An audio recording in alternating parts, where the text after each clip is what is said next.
And that was the big promise of Gunn, right? Like that he understands character and he knows how to make you care about characters nobody has ever cared about, right? He did that with the Suicide Squad. He did that with the Guardians of the Galaxy. The reason superhero movies have been struggling is because they've been neglecting this part. And so I think that was kind of the big hope the entire time, right? That somebody's in charge who understands the single most important aspect of a superhero movie, which is the characters and making you care about these characters and the situations they find themselves in and the journeys they go on, as informed by their powers and their fantastical environments and all of that, right? It should have been laser focused on how Kara views the world and how she relates to her Kryptonian heritage and the memory of what she's lost and how she views the world because of that. Or everything, including who the villain is, everything about Ruthie, everything about the Raiders and the trafficking and all of that. All of that should have been a reflection or like a brick in that foundation. And I think that is why I'm so down on the movie, is because that is, I think, the single most important thing about this. And they didn't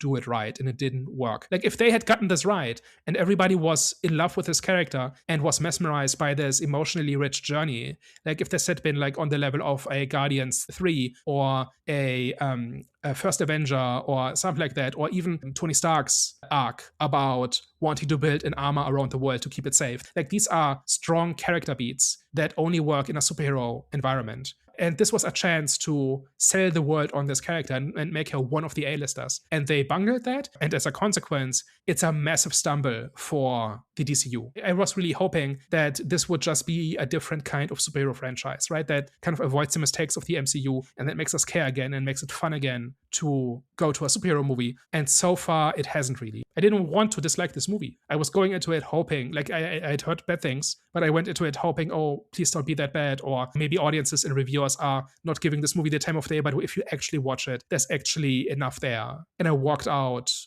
realizing that there wasn't. And that's kind of why I'm so negative on it. Like it's not small details. It's not a part of the movie that doesn't quite work. All movies have their flaws, but this did the one thing wrong that it had to do. This wasn't directed by Gunn, was it? It was directed by someone else, I believe. Yeah. But it's on his watch. He's the CEO. He decides what goes on. Most importantly, he approved the script and he hired these people. And so if you're the boss, it's always your fault, no matter what happens.